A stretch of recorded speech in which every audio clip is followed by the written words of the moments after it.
Can you go get her, please? I sure can. All right. We are live and in living color.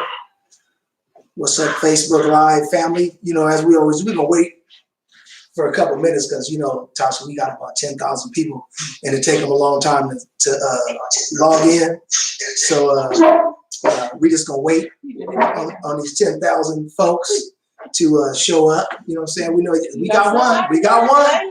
What's up, Layla? You know what I'm saying? We out here. We out here. You know what I'm saying? We out here. Miss Layla. That's right.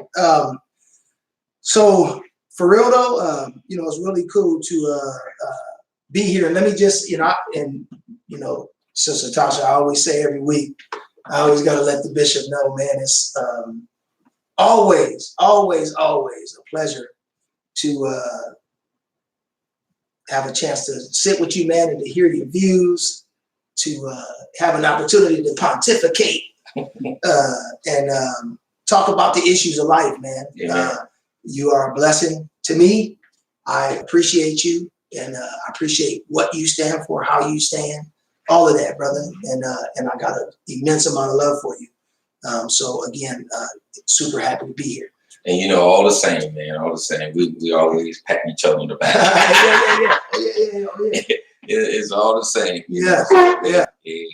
Feelings are mutual. Yeah. And I'm looking forward to this discussion today. Yeah, man, me too. We got Tasha Williamson. We got Tasha Williamson. And, you know, I just gotta, you know what I'm saying? I just gotta, you know, just, you know, one time for the people. You know what I'm saying? I just gotta say what's up to my sister Tasha. That's not too dark. And I'm kind of dark on here.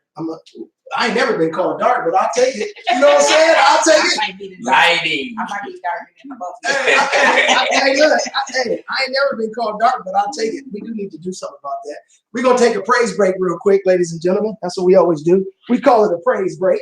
You know what I'm saying? We're gonna take a quick praise break because I think it's Tasha that needs to be lit up. Miss Tasha needs to be lit up. So They can see. no, you know, we just want to make sure that the people get what they want.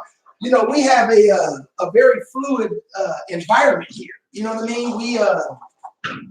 We don't have a professional studio and all the money and all the, you know, it's coming. You know what I mean? It's coming. But we're just happy to be here. You know, I just want to say what's up to my little sister. You know what I'm saying? My homegirl in the struggle. You know what I mean? Just you know, ever since I've known you, you have been a person of great integrity. You bring an immense amount of value, an immense amount of information and knowledge to the spaces that you occupy. The very first time I met you, somebody actually recommended, I was looking for somebody to help me write a report for work. And I didn't know what I was doing. I was brand new in my position. I had no clue what I was doing. And somebody said, man, you need to go see this sister. And I can't even remember who it was. I showed up and there was Miss Tasha with her scarf on, and you know what I'm saying? And got to know her. She said, I'm from LA. And you know, just because I always like to find out where people are from. And this sister helped me.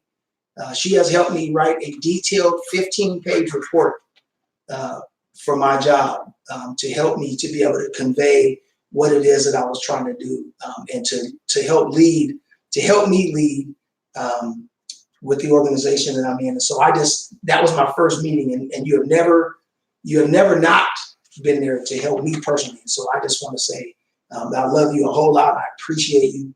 And I tell you that regularly. I call you sometimes just on GP. I love you. I appreciate you. Right on time. And so I just want the world to know, you know what I mean? And it's not for any other ulterior motive. You have truly been there for me, and you have added an immense amount of value to my life. And so I love you and I appreciate you. And welcome to the Bishop and I. You know what I mean? I appreciate it. Yeah. I appreciate it. Yeah. Bishop keeps me strong. Yeah. He does get on me sometimes. You know what I mean? Hey. So, you know, one of the things we do in the beginning, we always like to talk about our where. You know what I'm saying? We try to every week try to represent something for the cause, for the people, a movement, an idea, or something we try to rock to, because we just want to go worldwide one day. We want people to know what we got going on here. So I'll start out. I got my Black San Diego shirt on, and Black San Diego, the whole purpose is to empower our community. And so there's probably more than 18,000 members of this closed group. And it's really just to promote Black businesses and to promote Black things in San Diego. And so I encourage you to go to Black San Diego if you live here and you want to find out what's going on here, like what kind of events, and it's really picking up traction. And they're doing a lot in San Diego, mixers and certain things like that. So shout out to Black San Diego, to the sisters that started that 3 Black women. They really put in a lot of hard work. And I still believe that we need to raise money for them to be able to do what they're doing full time so that they can begin to organize for the Black community. So I really believe that. And so I hope that we that one day we can get to the point where they'll be able to do that full time. So shout out to Black San Diego for me. Awesome. Tasha, I have hashtag schools not prisons on the back. I'll turn around so you can see it. Yeah, closed immigrant prisons. Yeah. One of the things that I'm particularly, about is before, a lot of people made noise about immigration. And people have been making noise about it as far as closing, these immigration prisons and camps and school to prison pipeline. Yeah. But, what's near and dear to my heart is the fact that, one, from the front of my shirt, kids are easily pushed into the prison system and jail system from schools because of the conditions of our schools and the linkage between schools and police and the lack of,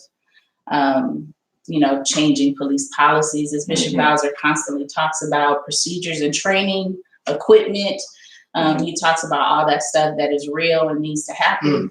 And then just the immigration process and laws, and the fact I'm always frustrated. So people who know me, I never see people who look like me when we're talking about immigration, because there are many immigrants that have darker complexions that we rarely ever see mentioned, or I'm concerned, are they getting the needs met that they need? And then also I saw that light. Whoa. Your light might work too. So yeah, that's why I'm wearing the shirt that I'm wearing today. I don't believe, I don't believe that schools should be a pipeline to prison. And I definitely don't believe in the immigration camps that are opening and how they're being, inhumane and degrading to human beings. That's good. Hopefully you can see this. Yeah. This is Seasons of Peace, and it's a national organization. I went to Chicago. They were there, had a little conference there, one of their first conferences, and it was pretty nice. Had people from all over the country.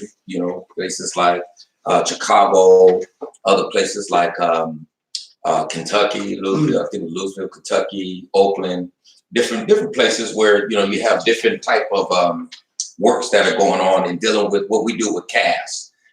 Seasons of Peace is more so, trying to get out to the hospitals, trying to get to the crime scene, trying to get in the community and organizing with clergy to get more involved with dealing with the violence that is taking place in the communities, and also changing policies in regards to that. So that's what Seasons of Peace is all about. And we're looking to bring them down here probably later this year. And hopefully we can get some churches and pastors involved. And it'll be another way to take CAS to the next level in the sense of the work we already do. A lot of stuff we already do, they do. A lot of stuff we do is evidence-based, but they're on the cutting edge, constantly re-evaluating things and seeing what works, what doesn't work. And so they want to come down and help us and do some trainings where we can get more people involved, maybe recruit more people, get more people involved with CAS so that we can have a greater impact in the city and in the county. So looking forward to that, working with them, Seasons of Peace. That's what's up. Cool. Man, well, good. Let's get right to some of these quick little comments real quick, because I know some of you, I don't know what's going on today. With the lights. Yeah, it's crazy. I mean, it ain't really Maybe never it's been this Karen, maybe pronounced. move it in. And thank God, we out here. Or maybe we So move the table under.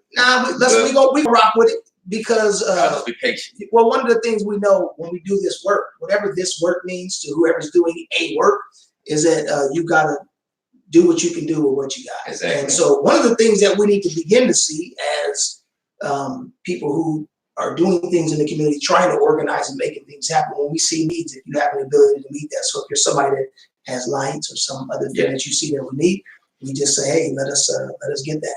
Yeah. And if the sound isn't right or whatever, like we're not trying to, we just really want to get information out. We just want to try to fill a void.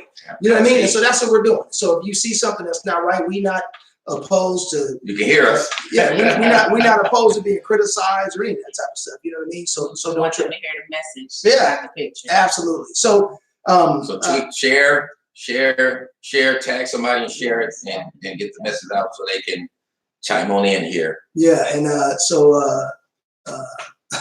said I like that praise break. And that's what I call the little our little time off. Hey, what's up, Prince? He said, hey, what's up? Everybody that's on, Marco, Valencia, what's up? Abrazos, what's up, Brody? Tammy says it's dark. Girl, we know. We try to work. Yeah, I ain't never been called dark, but I'll take it. Yeah. Now we're under arrest. You know what I'm saying? Yeah, that's good stuff. We don't even need that. That's kind of just more than anything. It's a distraction. Is it? Yeah, I think it's a distraction. So he says, July 12th, National Day of Action to close the detention concentration camps. Copy that. You can get an inexpensive ring light ring light with stand. You need some lighting. Thank you, ma'am. Yes, ma'am. Amen. Praise the Lord. We know. I know. Oh, good Lord.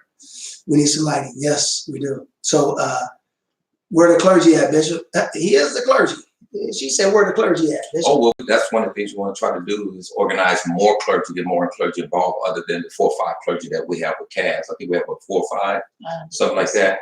But we want to organize to bring more churches, get more churches and more clergy involved with the work that we're doing. With and that's with CAS or whatever we want to call it. But we want to, like, in a roundabout way, reorganize in the sense of expanding it to make it more impact throughout the whole city. And so we hope to get more clergy involved. Okay. Turn on the light. A candle. We can't see you, Jason. And then she said, turn on the light, light a candle. You know what, Tammy? We had we gonna roll. So let's look at. See what is it? The thing is hot too. Don't burn your hands. You ain't got the fire department hands, brother. You know what I mean? Oh, there you go. You got the community activist hands. Yeah, I got some tough hands, man. I'm just saying, bro. So these need to be registered as dead weight. So both of y'all stop. Yeah. So let's get on with it. So we got 3 things that we want to talk about today, and we have really about 46 minutes left. And so one of the things I want to just kind of begin by, one of the things that the bishop and I deal with, and just so you know, like this, one of the things that we want to begin doing is just have other people occupy this space with us, to just like from your experience or whatever. And it was like, there's just so much going on right now. And it seemed like the things that we were kind of talking about, you and I, Bishop, it just kind of made sense. I was like, hey, let's have Tasha in to just occupy some of the space to speak to some of these things. And so the thing with the American descendants of slaves, that's something that the bishop and I talk about on a regular basis or whatever. So I don't know kind of where you are with that or whatever, but these are things that the bishop and I talk about. So we, anything that you just like, I don't want to talk about that or whatever, no big deal. You have that privilege to be able to do that. So, or you don't know, whatever, there's no pressure around it, but not just that, I'm talking about just in general, because there's some other things that you got going on in your life. And so if you don't, you know what I mean? There's some other areas that you're dealing with. So if there's some things where you're like, I'm not going to talk about that, we understand. So American descendants of slaves, as we, Bishop, you don't want to introduce it to me, man. Why don't you give a brief little recap of what is ADOS in short, and why has that become something that that you look at, and then like, why did you feel like I should know about it? And you never pushed it on me, but you gave it to me a bunch, and you kept talking about why. What is it and why? Well, because I wanted to talk about it there, but I think everybody should, I try to share it on my Facebook page and of course Twitter. That's where I find out a lot of information. I keep telling folks, if you're not on Twitter, then you're missing out on a lot of good information and what's trending, what's really happening. I mean, of course, it's on Facebook and Instagram too. But if you really want to be in the know of things, you should get on Twitter. But ADOS, hashtag ADOS stands for American Descendants of Slavery, not slaves, of slaves. Sorry, but I know. But slavery. I don't know if you said it, but a lot of times we all say it with a slip of tongue, slaves, but it's slavery. And that's what we're descendants of that, right? And so the movement is dealing with reparations and Black agenda, right? And one of the big things right now is the presidential campaign, right? All the people that's running, and we've had enough of the Obama era and all of that, where we thought that our issues were going to be addressed, and they really weren't addressed. And so now then Trump got in there, so everybody's like, oh, we got to get Trump out of office. That's what they're saying. No, that's the most important thing. No, well, who you gonna get in there? Democrats and Republicans have failed us. I'm sorry. Right. They have both parties. Both parties have failed us. And so if I don't care who you elect, Kamala Harris or whoever, Elizabeth Warren, whatever her name is, Warren, Bernie Sanders or Cory Booker, whoever you think should be the candidate and president, none of them have an agenda to address Black issues, right? Don't let them deceive you by saying, "Oh, well, I'm gonna do this, I'm gonna do that for Black." No, you're not gonna. If it's gonna benefit everybody, it's not gonna benefit Black people. It has to be a specific agenda to address Black people, right? And so reparations is one of those issues that we're pushing in regards to that. Not just it's a big part of it, but not just a check. Yeah, cut me a check, but we also want programs, designed specific for Black people who are a protected class. We should be a protected class people, right? Because when you talk about affirmative action and minority, women and all colors and everybody jump in, right? Everybody riding on our coattail to get benefits from affirmative action and so on. And then whatever's happening, Blacks are left behind on everything. And still everybody's standing on our backs to get to the top while we're still on the bottom. So with the ADOS movement, ADOS, one of the things we're talking about, specifically, we ain't talking about everybody else. Trump just signed some type of economic package with Asians, right? As Tasha talking about, you specifically talking about issues down there with immigration. You specifically talk about gender issues, women issues, and so on, But when it comes to Black people who built the wealth of this country, our blood is in this soil. And that's why we're American descendants of slavery, because this is our country. And we built the wealth, but yet when you look at the racial wealth gap, we're way down on the bottom here, right? And especially between Black and whites, we're lagging so far behind. And so whatever program you come up with, because a lot of times they're talking, that's why we dispel these myths, right? Because we talked about housing, we talked about owning a home. Oh, Blacks just own homes, but we're so far behind. That won't close it. It might make it a little bit, but it's not going to make a whole lot of difference. And like we talk about today, because we hear a lot, we're not saying don't do it. We should come more together and buy and Black and bank Black, right? We should do that, but that's not going to close racial wealth. And that's the thing you got to understand, especially when we're already in poverty. And when you look at everything, we're lagging behind, even with unemployment. When they talk about, oh, the economy is doing well, but not for Black people, it's not. You know what I mean? We're doing horrible. In some places, doing way horrible. Even when you talk about the unemployment rate. So no matter what area, where you look at housing, look at education, you look at employment, you look at businesses, you look at trying to get loans from banks. Whatever area you look, every area you look at, Black people either discriminated against, left out, and so on. So the only way you're going to fix this is through reparations and having specific programs like for ADOS, like college.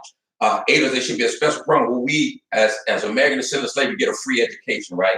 We as Americans, descendants of slavery, should get free health care, regardless of whatever else they come up with for universal and all that for us. You know what I mean? So a lot of times we're looking out for everybody else, and we talk about everybody else, but a lot of times we get left behind, right? When you talk about loaning bank loans for your business, we're a protected class. There should be a special program for us, right? To help raise and lift us up. along with reparations, some land should be given to us, So these are the type of things we're fighting for. It's been estimated between $9 to $17 trillion. It could be a whole lot more or what have you, but that's kind of what some of the figures folks have been coming up with. When you talk about, you go back to slavery and look at what a slave was worth, their labor and so on. And then you look at the 40 acres and a mule and all those different type of things and add interest, you're really talking something. So if every Black person was given a certain amount of money, American descendants of slavery, certain amount of land, and also all these other programs, that would help raise and close the racial wealth gap. Because remember, all this was set up to marginalize us from slavery to the Black Code, convict leasing, to Jim Crow, to redlining, all these different things, mass incarceration, all these different things were set up to oppress and marginalize Black people specifically, even though other people got caught up in that. Another thing I'll say about ADOS is that some people try to say, oh, you're anti-immigrant and you're dividing Black people because, Pan-Africanism, deals with, dealing with international, universal, Blacks everywhere from every country should come together. And we all for that. But when it comes to reparations in America, what we're saying, it goes to American descendants of slavery. And so people like idiots like Roland Martin out there trying to attack us and so on, and twisting the truth. He's smart enough to know what the truth is, but they want to use it for their way. Well, because why? He's carrying water for white supremacy. That's the bottom line. And a lot of times when you look at the narrative that these mainstream folks, even some of the mainstream Black folks, they are carrying water for white supremacists. They are pushing their narratives and so on. And that's why they attack us, because we're specifically talking about a Black agenda addressing specifically Black issues. So we're not anti-immigrant. We're for everybody. We're not, there's no purity test like with Kamala Harris. You Black, okay, you're Black, but what's your agenda? What's your agenda for Black people? That's what we're concerned about, and that's what we're looking at. So anybody, I don't care you white or whatever, come on with it, and you'll get our support. But otherwise, and so one of the big issues, and this is where causing a lot of controversy, right? No Black agenda, no Black vote. Okay, no, and so I think what we hear is that ultimately American descendants of slavery, the principle is because of slavery and because of the class that ADOS was put in the beginning, there has been no opportunity to gain any generational wealth. We're talking about wealth that's passed down from generation to generation. Mm-hmm. So because of that, way behind the 8 ball or whatever, we talked about whether education was going to help. Education doesn't help, because somebody that doesn't even have a high school diploma makes more money than somebody with a college degree in a lot of cases or whatever.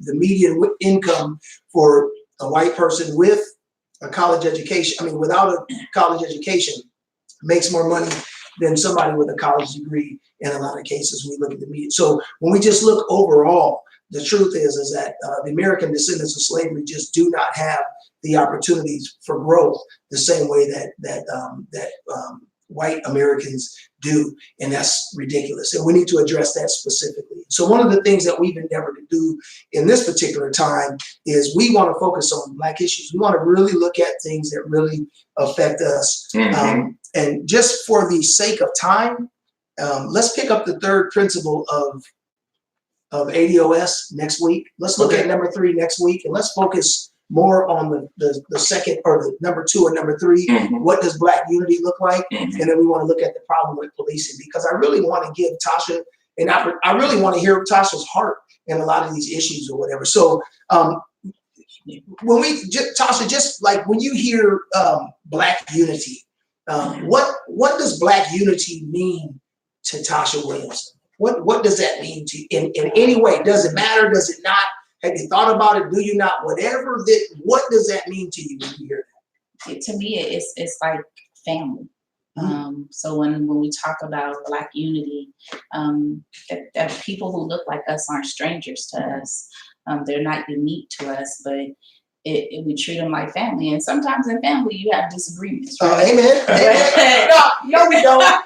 No, we don't. Sometimes in families, you have disagreements. Sometimes in families, people go left or, right, or, you might not talk for a little bit. And then when you come together, you reconcile and all this stuff. But we have to get back, I think, to a place where it's comfortable for us to have differences within our Black culture. Okay.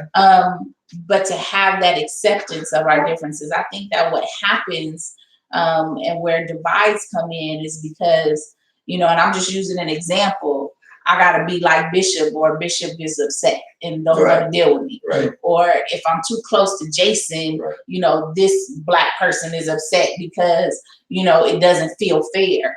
And instead of, we're always in competition with each other, it feels like. And I think that stems from slavery, right?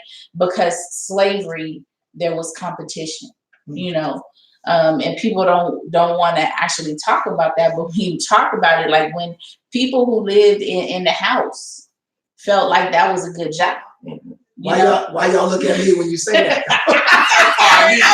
You trying to start something? Nobody looked at me. I'm sorry. I didn't You looked at me. I'm sorry. I looked at both. I'm just kidding. But I'm just saying. You like, these are house niggas here. No, not at all. What I'm saying is, They put me down. I'm burning down, brother. You know what I mean? Boy, they gonna be lifting me. They kick me out the woods and shoot me, baby. It's gonna be over. I can't stand one I'm pulling that turn on them. I don't even like myself anymore. So I'm serious. Like there was competition. Even though they came together and helped each other, there, we see that in many documentaries, docuseries, and movies.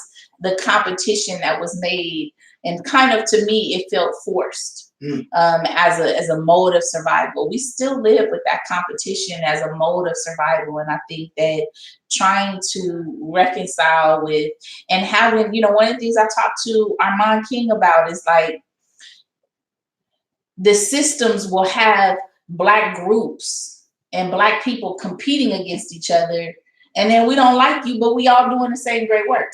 Right. And so it's still to me, that slave mentality of like, who gonna be closest to the big house, which is the system. So so when you talk about unity, what should we do? So I think that we need to start having regular dialogue conversations. I think that we need to create a code of conduct, and I don't know that we call it code of conduct, but we need to create something where people know how to engage with each other. Like, and when somebody comes, like, nobody is going to call Bishop about Tasha and say yada yada yada, and Bishop not say, hold up, because we're gonna get Tasha on the line, because that's not what we're gonna do. And I think we're already a divided group, as small as we are as a Black culture, that we shouldn't let that mentality continue to fester that has been with us from generation after generation after generation. Right. It's part of it feels like it's in our DNA. Right. And so I think like we definitely, like how we teach our kids how to play. When people come into communities, there should be like, come on, let's come together and introduce folks, and this is how we behave. And when people don't behave in that manner, Layla talks about it a lot, like, making sure that even though we don't have the same ideologies, even though we don't have, the same, health, how we take care of ourselves, or the way we raise our children, or, the food we eat, that doesn't mean that's not, we're not family. We're not unified. It just it's when we nitpick, when we gotta feel like we better than another, or somebody says something like, Jason can do this better than X, Y, and Z, and now this person is in competition with how they want to be. And I don't have the answers for all unity, because there's so much other stuff. Like, instead of us going after, and I'm using it in a sense because I'm talking about money, instead of us, going and investing in other people's stuff, maybe we should be creating a wealth, an economic group within our own community, so that we can build wealth. Right? We see that we are the largest consumers. We see how much money we spend in America, because they tell us how much money we spend on Nike, how much money we spend on hair, how much money we spend on nails, how much money we spend on clothes. And what if we spent that with our own? What if we invested and created our own banks? You know, we were even talking. So what would be the purpose of that? I'm just, you know. Because one of the things that I learned is like when money bounces, you know, 3, 4, 5, sometimes 20 times. In Asian communities, their money stays longer than in any other community because they shop with each other. They go to the same grocery stores that are owned by them. They drive the cars that are owned by them, and not all of them, but the vast majority. They understand the thing of power, having economic power, having, you know, and then having power as people. Right. And so that's how come many of them, they've come over and they bought most of America. We haven't invested properly. And here's the thing, and I'm glad you brought that up because that's one of the things we're going to talk about, buying and banking black. You know, that's a myth in the sense of, you know, at least closing racial wealth gap, but most definitely we need that unity though. Oh, definitely. I'm not talking about closing the wealth gap. And keep the resources in our community to support each other. And that's always a good thing and a right thing to do. But one of the things that, you know, when we talk about buying and spending, you got to have the capital and the resources to be able to even do that, right? And when you talk about us, and so when you're talking about black folks, when we're the highest unemployed, when we're the most people that's discriminated against, when we're already marginalized, and all the different things that we're facing in this country, that's different from an Asian coming from somewhere where they already had a culture, had a language, have capital, have money. I mean, I live on the home. I see folks come in from Iraq and different places like that. Their family own oil wells and stuff. You know, they come and buy a piece of shop. They understand the economics and so on. You know, because they have the money is funneled through their hands. But with us, you know, we're fighting just to keep food on the table many times, or keep the lights on, and so on. So a lot of times that's where the struggle becomes when we talk about trying to build that community where we keep our money within our community, right? To even just open up and start a business, right? You need like $100,000, you need capital, you need all types of things. You know, they have that already to just come in and do that. And so that's why they're able to do it. And then people look and say, well, and y'all buy, we shouldn't be buying, we should come all together. So I agree with that's part of the unity. I think, you know, one of my thoughts on Black unity when we talk about it is that especially when we just talk about the Black agenda and the Black vote, you know, there are some simple things that we can come together on and unify behind in a community, right? When we talk about who we're going to vote for, the Black community really came together for Monica, right? And in that area, it showed how we can really mobilize and work and move around something and shook things up with that. And so it's the same way on a larger scale that we can do it. When you talk about Black people, just look at America. Black people, 93% of Black people vote Democrat, right? 85% of those 93% are ADOS, American descendants of slavery, right? And so we've been voting for people all the time, but no one has taken our interest to take, not even the Black caucus, they have failed us, right? Up in Congress. So we have to come together and unite together and have an agenda, issues that's going to address us, the issues that we're fighting with mass incarceration and all the other things that come back and the things that comes with that as far as the felony and being able to rebuild your life and all those type of things, having treatment and rehabilitation versus punishment, right? All these different types of things that we want to change, and we have to unite behind that. But I think part of the problems and the issues that have to be addressed, and I think people are afraid to talk about, but I'll talk about it, is the churches, right? When you talk the churches, man, the churches, the pastors, you know. I'm not talking about this. There's even people, precision, there's even people that might be viewing right now that's sitting on the council that are sellouts. You know what I'm saying? They are sellouts. They align themselves with the mayor, and the mayor does not care about the Black community. We've been gentrified and everything else. They haven't done anything, and people continue to support these crooks, and that's part of the problem. So what I'm talking about, Black unity, accountability. But There has to I be think some accountability. I think reconciliation, and I mean true reconciliation. I think that those people who have done things that have not benefited the group as a whole, they need to reconcile. No, they need to be ran out. So here, There's some people. There's some there people. might be some people that people need to can't be even ran reconcile because they're so crooked. Yeah. so here, The Bible says that which is crooked can't be made straight.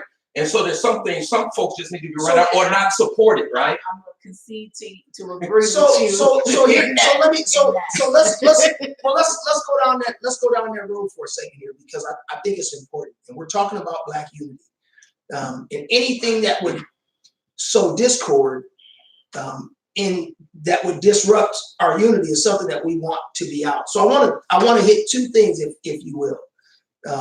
One of the things that you talked about, Tasha, was a code of conduct of some sort. And I agree with that. I think that there needs to be an expectation. I said black code. Yeah, black. I think Tammy said black code. There's certain things that we don't do, right? There's certain things that and we won't allow to happen, which creates a sense of accountability, right? So one of the things, and we're going to talk about this in our third point about the problem with policing. Mm-hmm. We want to talk about the incident that happened with Sergeant Scott.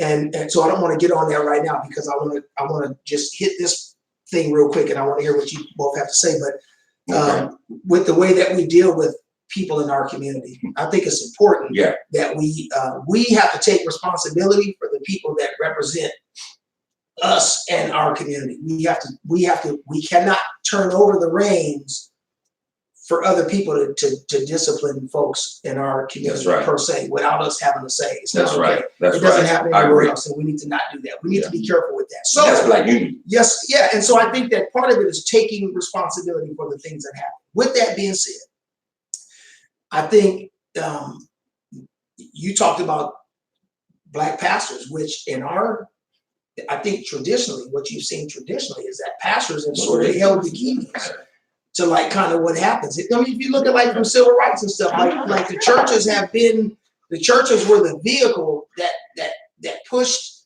and directed the civil rights movement. And what I see now is even when communities struggled, that the churches were the ones that helped. Yes. That struggled. And now what we have, and I agree, and you talked about some stuff yesterday on Facebook regarding pastors taking money and doing the things and that's really, they're doing whatever they need to do for a grant. And really, that's really all it is. And is that we see a lot of pastors in our community. And I really don't like to say community, because in my view, we really don't have a community. We have neighborhoods, communities where people come together and do things for, together. We really don't have that. We are starting to see community being formed, but now, so we have pastors that are coming in that are selling out people and all about themselves. And the people in power go to these folks to get the black face, to get the permission to turn the key to start something that's going to destroy something over here. And they can say, well, Pastor so-and-so said it was all right. Well, Pastor so-and-so don't represent none of what we got going on right now. I preached a message one time at St. Stephen's Church that says, we got a whole bunch of young people that want to stand up and do something, but we got a whole bunch of old folks that won't sit down. Get in the way, And we need these folks to sit down. So what do y'all think about accountability, and what does that look like? That's the first thing. And the second thing I wanted to ask you is there room to help other communities with their issues without losing sight of our own? So what does accountability look like in our communities? What would that look like? Maybe expand on that code of conduct, or what does accountability look like? And then two, can we join forces with other ethnicities for is it ever necessary for us to join together with other folks to help with their agendas and to get help for our agendas without losing ourselves in the way? I can share with you on a small level, a small scale level.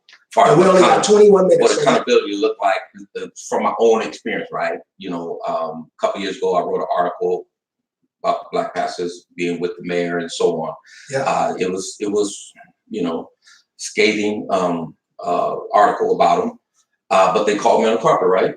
Okay. And they wanted to have a meeting and all this. I could say, I ain't gonna meet with you all. Forget you guys. But I sat down and I met with them. They told me where they were coming from and asked me what did I want, and so on. And when we left out with agreement. Okay, we sit down and talk first before we put each other on blast, right? Okay. And so that was agreement. So I allowed myself to be held accountable. Okay. I went there and sat down with them and allowed myself to be held accountable like that, right? Okay. But I think on the other end, where I have problems, sometimes people be thinking that I'm just going off on a tangent or to the extreme and so on, is that I don't see it on the other side. When we, like, if we're Black Men United and we say that none of us, the Black Men United, we're not going to defame another Black person, Black man, right? But then when the leader or somebody does that and there's no accountability there, then I'm out, right? Because there's no accountability. And so that's the problem that I see, is that there's some people that allow themselves to be held accountable, and there's some people that won't. And the problem is that the same thing with the churches and everything else. I just use church because that's where I come from, and I can speak on that. But I see the problem is that people are not held accountable anywhere from the perspective of when they do something, people still support them. People still rally around them. If they knew that they would lose that support if they did certain things, because even, let me just use pastors for example. Pastors know that if they push certain things or teach certain things, even though they know it's the truth that they did, that they would lose people, so they don't do it, right? So they know what they can do to get away with. But if folks didn't like what they were doing and held them accountable, you hold them accountable. If this is the way you're going to do it, I'm gone. I'm out. And I'm going to support those who align with where we're trying to go as a community, right? But we don't have that. We don't have that. I know I don't see that kind of support. People, I love you, love you, but I don't get the support. Well, so when we talk about accountability, it's not real. We talk about it in the Black community and so on, as far as accountability, but it's not real. So I think we know, and then I want you to talk about the intersectionality. I want you to address the intersectionality question, because you had a good dialogue yesterday, and you can go as deep into it as you feel. But just real quick, I wanted to ask you, could you just quickly talk about, we know what the issue is, but my thing is, how do we get that? What can we do to hold, because you pastor a church, so how can the community hold you accountable? Because I believe that you are. But what does that look like for you? How does somebody hold you as a pastor accountable? Because we hold each other accountable by checking me. It's just like you do it, like I do it. Like if I do something that ain't right, people supposed to call it. Tasha, even though she don't go to my church or whatever, if I done something that's wrong, she's gonna give me a call. So that's okay. On the individual level, and I give an example. I give it even with my church, right? The church, I should say my church, but the church that I pastor. One time I was preaching, and I said redneck. I said, these rednecks. And this was 3 years ago. And they put me on check, the church did. Like, you can't say that. That's like calling the person in. That's a lie. Now they call each other that. I was like, I hear him call it. To me, it was like a normal word you use, but they were like, nah, that's inappropriate. You can't use it. So I never used that again. So I allowed my church to hold me accountable for the things that I say, behind the pulpit, right? So we allow ourselves, we have to be voluntarily surrendering to allow ourselves to be held accountable when we see things that are not right, or sit down and talk about it and work through it. So what you're saying, so what I'm hearing you say is, at the end of the day, bottom line is, as much as we can, if you say something that may be out of pocket, somebody might just think it's out of pocket, and they may not know. You're saying, don't be afraid. Don't ask everybody else. Call me. Hit me up on my Facebook. However, you get me on Twitter to have you call, and you'll call, and you will be. And so, are you saying right now to the community? Are you saying as a pastor that you're willing to sit before? If the community says we think you did something wrong, we need you to sit before us. Are you willing to do that? Yeah, without being defensive and being crazy. As long as I've done it. I've done that. Okay. I've done that. So, but my only issue is that I don't want to do it with people that don't allow themselves to be. No, there's no. I get that, and that's a whole. That's why I have. And so we can talk about clergy accountability, but we also need to talk about community accountability and the ability for community members to be checked when they're not doing things right. And right now, we just don't have the type of trust necessary. Yeah. And so maybe that's a good segue, Tasha, into intersectionality, and because part of the pushback I think that was happening with you, and it just say as much or as little as you like to, but is when you point out things that may not be being done right, that could possibly be causing problems, and you're getting pushback because people are like saying that you're siding with someone, or because you're saying, hey, we need to work on this particular area, You know, and so and a lot of times that affects intersectionality. When you're willing to go a certain place that someone else isn't willing to go because you as a leader see a value in being in that space, how do you defend that? Not just to people who maybe view what you're doing wrong, but how does that work for intersectionality? I mean, even just as recently, like I've had folks tell me I don't push as hard for Latino folks as I do for Black folks. Okay. And I find that to be alarming because on my post, you'll see that I push for different people. Okay. And I push, oftentimes I'm pushing by myself at first until people catch on. And so, and in other organizations, the same thing. They pushed various groups to support and help, and you know, people don't readily catch on. But what I do find is that when it is a Black person that's being pushed for it, it takes a long time for groups that we are allies with to sometimes gather as they would for their own. And so, I've noticed it, but I keep pushing because I'm going to help somebody who comes and requests the help and ask. But it's, you know, a thing where people have a fine line between what is reality and what they want it to be.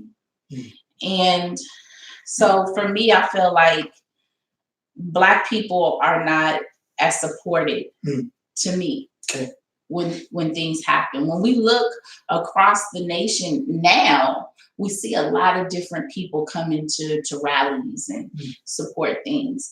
But previously, and in San Diego, I'm just gonna say in San Diego, Let's stay in San Diego. Yeah. In San Diego, there was not a lot of push, you know, with a lot of folks that were Black that died. There was not a lot of uproar. There was not a lot of, you know, commotion. There was not shutting down. There was not a lot of that, right? And then we had the gentleman who was killed in El Cajon. So Alfred Alonso, and you know, and so he was killed, and then you saw the shutting down of freeways, the shutting down. You saw people upset, outraged. How much time passed of other people being slaughtered and murdered unjustly? Was there stuff like that happening in San Diego? You know, so there were other people that were shot in the back of the head. It was ruled an accident. Nobody was uproared when the family got into a fight with police at the hospital because they were laughing. And those folks who got into the fight went to prison, right? And went to prison for some long time, right? Nobody's apologized. Nobody said anything about this. This officer went on to have a long legacy in SDPD and now have a long, you know, potential legacy with the DA's office because it is a pipeline. And they don't realize how that affects us too. And it was an accident, right? But they don't realize the impact. If it was an accident, how come nobody reconciles it? How come there was no apology? You know, there was nothing. This family was damaged, and there's been no support for that. For me, I feel like yes, we can be allies. While we're still supporting our own, but we have to have a solid foundation first. And I think what we're lacking is a solid foundation for the Black community, so that when our people go down, when our people are arrested, we have this small pocket of groups. We have pillars, we have participatory defense, we have the legal defense fund, we have CAST, Black Community Collective, we have so many other organizations that are doing work with mental health, but they're small groups, and we're siloed. Because people will tell me, I don't know none of what's out there. What's the Legal Defense Impact Fund? What's the D.D. McClure Bail Fund? What's the participatory defense? There are people that don't know this stuff exists for them. So then that means that as a Black community, we haven't done the outreach, we haven't done the marketing, and that takes money. Sometimes it doesn't, because believe me, if we did it like they did it in the 60s, where we went out to churches and we went to clubs and we was in the bottoms and the tops, you know, and we went out to the parks and the, you know, all that stuff, we could reach the people. Right. But we don't take the time to look back at how things were done before us. And you know, and my thing is when you talk about the allies, we should have allies and we should support each other if we have allies. But we should have a code of conduct with our allies as well. As we have a code of conduct, and we should have a code of conduct with them as well. Because, you know, to be honest with you, like, I've had the conversations on both sides of the incident that happened, you know, in Chicano Park.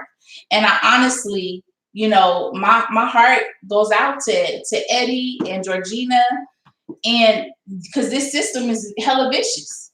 I mean, I got dragged by police in handcuffs in front of a whole news cameras. Like, it was 8 news cameras. It was on film. It was no doubt that these officers dragged me while I was handcuffed for just to harm me, to injure me, and they did that. We had Earl McNeil, we've had Alfred Alongo, we've had Aaliyah Jenkins, we've had Jonathan Felix, and then before Jonathan Felix, the same 4 officers beat and tased Mr. Garcia, and then there was the same DA. We have Trinell Cannon, who was beaten, and I had somebody just recently post that Trinell Cannon's beating was similar to Eddie Alvarez's beating, and I have to say it was not. You know, don't reduce one beating for another. Yeah. Those were 2 separate types of incidents, right? Trinell Cannon was beaten by a number of officers. A number of officers was hitting him. And they were hitting him in his head, his face, his body, his arms, his stomach. They were beating him. Eddie Alvarez was getting socked in his back. And I don't agree with it at all. Right. We have to understand, and we have to understand where that comes from. Neither case should have happened to me. Right.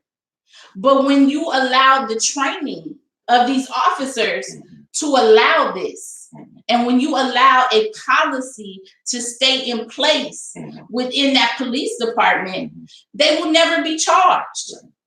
They will never be convicted, as we saw with the father and the son who was in Vista that was being beaten and being slammed against the thing, and the jury found them not guilty.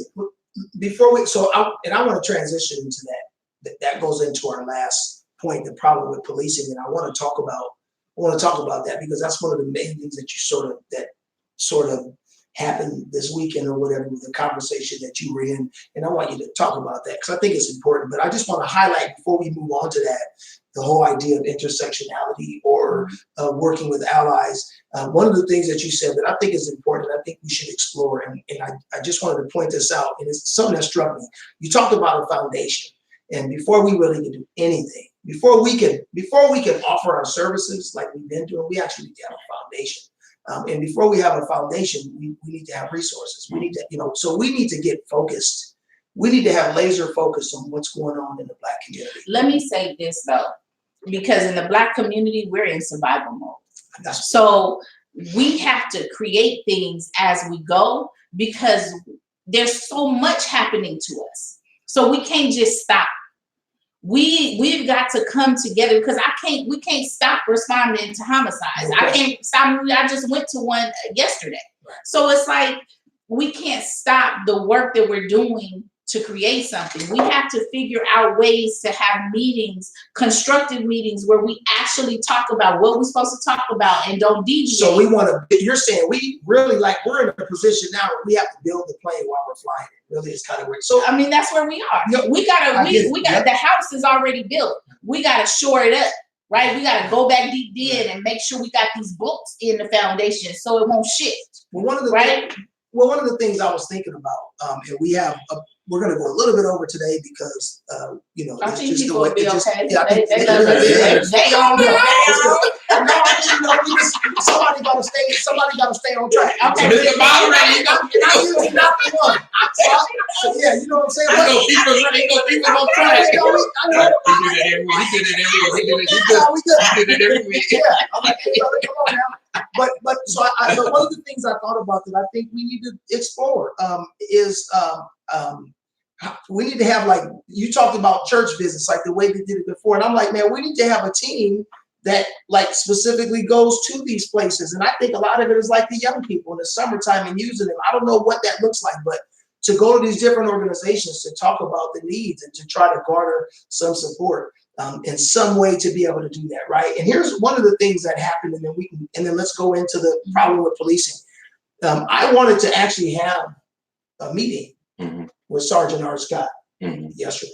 That was I just was like, you know what? First of all, I think I was talking to a sister the other day, one of my Latina sisters the other day, and we were talking, and she stopped me and she said, "Hey, what's the name of the white officer that was actually punching Eddie?" And I was like, "I don't know." She said, "That's exactly my point. Everybody's focusing on Sergeant Scott, and he wasn't the one that was punching Eddie, and that's a problem." And so I was like, "You know what? You're right." And so my point in saying that is that, like, a lot of times we're dealing with like the wrong issues. And I said, we're not going to turn Sergeant Scott over to another community to have him blasted. And one of the things I talked about in one of my posts was, you know, when Sergeant Scott went to court for doing what we say that the police should do, everybody says these good officers need to hold these bad officers accountable, and that's fine. But when they do, you need to show up and show support, though. And so when Sergeant Scott was in court suing the city for racism and retaliation and all that, he was by himself. I went to the court one day and there was nobody for him. Yeah. So he's standing against his entire department. And so we need to, like, it's one thing to tell people to do that, but it's another to actually support them. But so I wanted to have a meeting to say, at the end of the day, as a Black community, we are not going to let anybody railroad our Black brother, period. It's just not going to happen. Like, if anybody's going to handle discipline, it's going to come from the community that loves him and the community that raised him and the community that, right? He's accountable to all these other communities because he does police in another community. But we should never let somebody else discipline people in our community without us being there and without it. And so they tried to crucify him in the media. And meanwhile, the only people that's talked about is him. And none of the other officers is talked about. And I just refuse to say that what Sergeant Scott did was the big divide between the Black and brown community. We are not going to paint him as a catalyst to this problem. And we're not going to allow people to do that. So I wanted to have a meeting. Let's bring all these groups together. Part of the problem that I saw when you turn it over to the community to be able to help and to be able to do these things is it went from something that seemed like it made sense to there was people who and then all of a sudden, before you know, people are saying, well, is it postponed? Is it, remember, we're on the phone with the brother, it's like, hey, is it, so there's other people planning on doing stuff? I don't know. There's so much going on around this issue that we ended up not even having a meeting. And that's one of the fears. One of the things that I see that happens is when we do try to do things with the community in mind, a lot of times things don't materialize because there's just a million different things. So I think we need to pay attention to how we turn these things over to people and who's going to be a part of it so that we can actually get some things rolling. With that being said, can you talk a little bit about the problem with policing and talk about, like, what does that mean to you? What does that mean to you? And maybe continue in that vein of what you were just talking about. Yeah, definitely. I think that people need to be educated. One of the things I learned as a kid is that, because I went to schools outside of my community. Yes. And one thing I had to learn very early on is I needed to understand the community I was being put in, right? I had to understand how it functioned, how it worked, and how I was going to be able to navigate in it. One of the things that I think that we fail to do is we fail to look at and be educated on how these systems work. How the SDPD police system works, right? And so we think that we're doing things, and I say we collectively as citizens, or non-citizens, like it does as human beings. No, I'm talking about I'm talking about just No, I people, get I'm what talking you're about people saying. that live here, whoever Yeah, you are that yeah. live here. But we fail to, in war, people watch and look at how their enemy is going to, and I'm not calling the police an enemy, but in war, they look at how the other side fights, right? What type of equipment they use, what location they're in, where, stuff like that. Not that we're fighting the police, but in the measure of that, we have to navigate this system. We have to learn what the system is first. We have to know the ins and outs of the system. We built strong relationships, we thought, right, in this system and community. And then we realized that there were so many other things going on in the system that we were not aware of. So we had to learn their policies, their procedures. We had to navigate how to effectively dialogue about policies and procedures, and you've had to work to get somebody free, right? How we navigated, and I use Nadia's case, how we navigated that case with Chief Nizlight and Mark Elliott and the DA in trying to ensure like there wasn't things that happened. That was a case that happened, I believe, last year. Right. Because they're looking at law, and when it comes to us, Black or brown, it's a jail or a prison sentence. And I hear restorative justice a lot. And I believe that if done properly, it's correct. Right? But for the most part, it's a buzzword in real life. It is a buzzword, and it is not used, it's not used in a sense. Eddie and Georgina are protecting their community. And one of the things that I've talked to on the other side of police is that, do you want to see a mother separated from her children, a man separated from his family and his community, and possibly their jobs? Do you really want to see that for something that they feel they were doing as protectors? Regardless if the other side is saying they violated law. Their reality is they didn't. And they are going to protect their community because there is a generational history of trauma and abuse by law enforcement in these communities.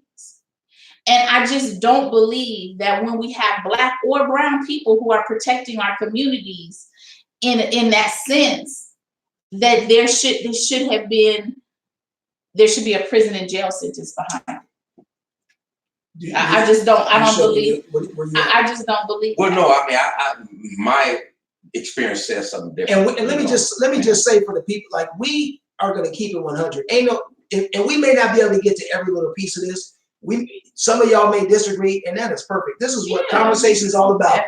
So we just gonna tell it like it is, or like however we see it, however you see it. So I just want people to know that we're not gonna hold back. We want to say it. The scripture talks about season all your words with grace because of the person that's going to hear it. So we're not just going to be like blah blah blah. We do want to be concerned about how our words will affect people, but it's like, sorry that they affect you, not necessarily how I said it. So before you say that as well, the other side didn't feel like, part of the other side didn't feel like jail or prison was warranted, right? But the DA feels like it is. And so my concern is why are we locking people? This is not, no one was injured. There's no serious,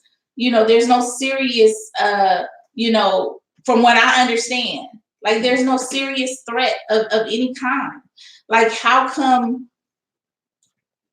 we can't stop this? Why aren't we doing better at 21st century policing and community-oriented policing when we know that there's generational trauma? Can you go back to what you were going to say? Yeah, and then let's talk about the DA thing. I don't want to. No, I want to the DA. I was just going to say right now what you just said right now, so I won't forget. No, when you're talking about 21st century policing, you have to understand that that's about building trust on both sides. And so, you know, if there's some that don't want a relationship with law enforcement at all, you're not going to never build that trust that way. I don't care what police do. And I'm not defending police. I'm just saying that when you talk about 21st century policing, community-oriented policing, it's about both sides coming together, working together, right? And you have some folks that don't want to do that. So but you also have police that don't want to do that because but that's fine. That's the problem we have now. Yeah. That's the problem that we have now. And but when it's a problem on both sides. Right. But the idea, what we imagine when we talk about 21st century policing, it requires both sides to come together. Okay, so both sides are not. No, both sides are not. But I think if I'm hearing you correctly, what you're saying is when you say 21st century policing, this is what that means. Both sides need to come together. So really what we probably will not have then is 21st century policing. We do not. And until we can come to the table, right? Because how can two people walk together unless they be agreed? Right. Two people can't.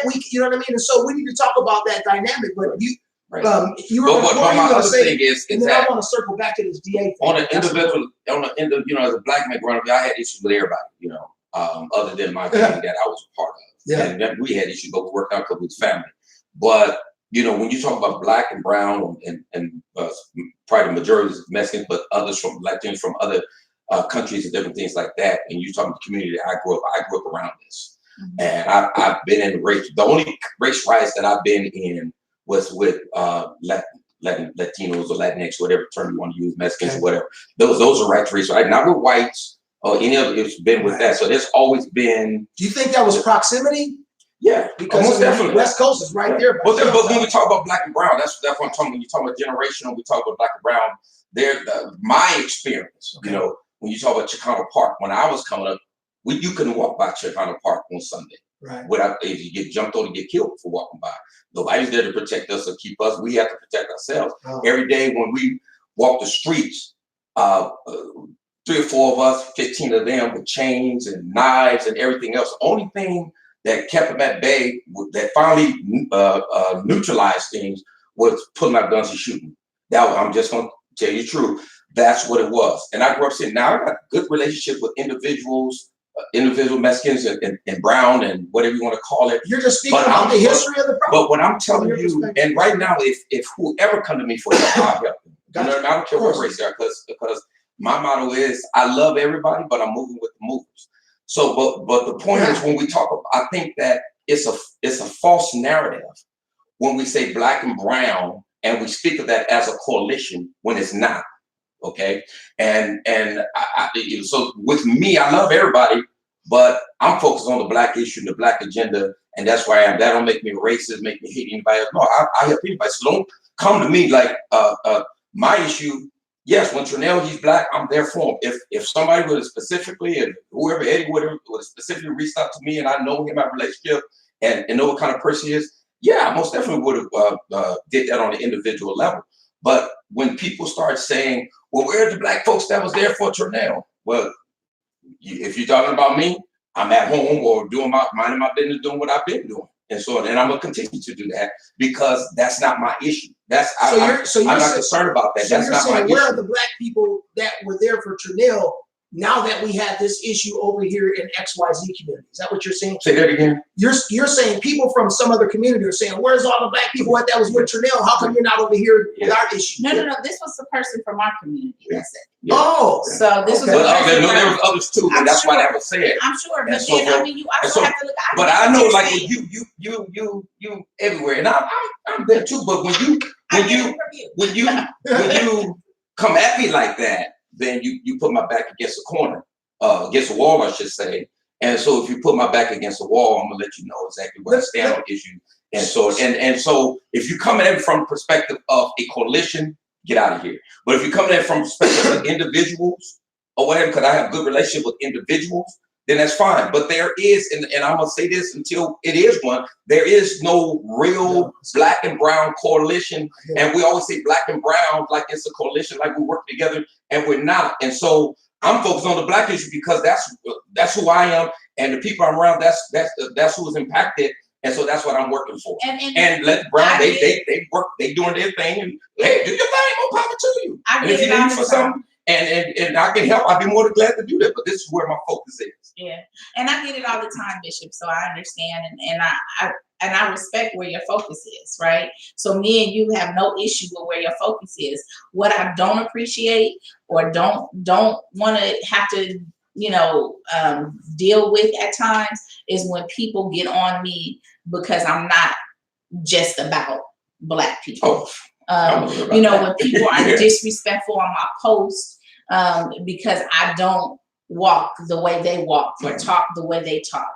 That's disrespectful and that's oppressive to me. Yeah. And if somebody comes to me and says that they need help, I don't care if they are blue, black, yellow, red, orange, I'm going to help them because you never know when you need that help, who's going to help you. And she even helps the enemy. Let